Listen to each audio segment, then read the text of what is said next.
Do you have one of these kit lenses that came with your DSLR or mirrorless camera? Would you like to use it for something other than taking day-to-day pictures of your family and friends? In this video, I'm going to show you how an inexpensive kit lens can be used to capture a beautiful Nightscape time-lapse video. First things first, let's prepare the camera and the lens for imaging. It's better to adjust all the settings before you head out. Make sure you turn off image stabilization and autofocus on your lens. You can do so by switching off these two switches, autofocus and stabilization.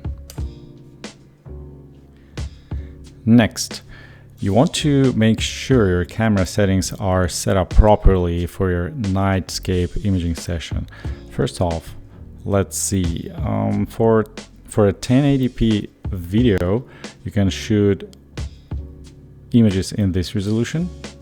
If you want to create a 4K video, you want to make sure that you shoot the images, you take images with higher resolution, like this one. I'm going to stick to the S1 option.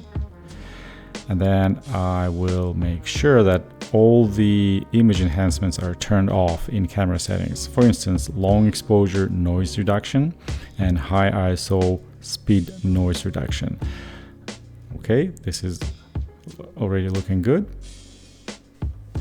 Now, when you start taking pictures, you can turn your camera into the manual mode, as you can see here on the screen, and then adjust the settings to your liking. For instance, I will be using an f ratio or an aperture number of f3.5, which is fully open, and I'm going to be using the lens at 18 millimeters of focal length. Then you switch your camera to the bulb mode, which you can see here, and this will allow you to connect your remote shutter release to your camera and take a sequence of images, for instance 200 or 300 or even 400 images, one after another. I like to keep the ISO at around 400 to 800 in order to not take those images with high noise levels in them.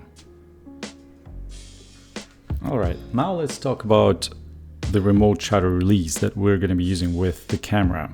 This one is a generic shutter release switch that can be used with almost any Canon camera. It connects to the camera by this little plug, and you can set options on this remote before you start shooting. For instance, I am setting the delay first. Obviously, I don't need any delay before taking the first picture. Then I'll set the exposure time. In this case, it's 15 seconds.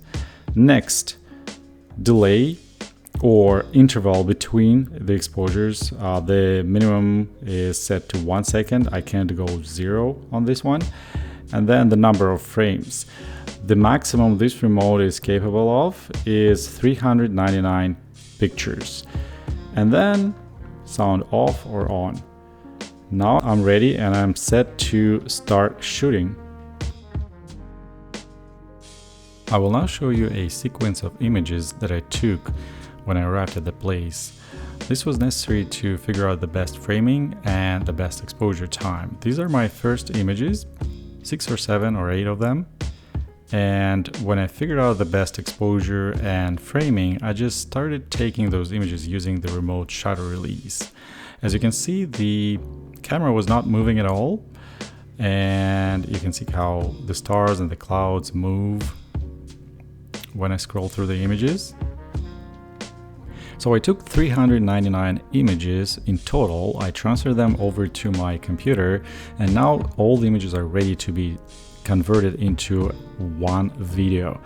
I'm going to use Shutter Encoder for this. This is a little application that helps with, converting a sequence of JPEG images into a video.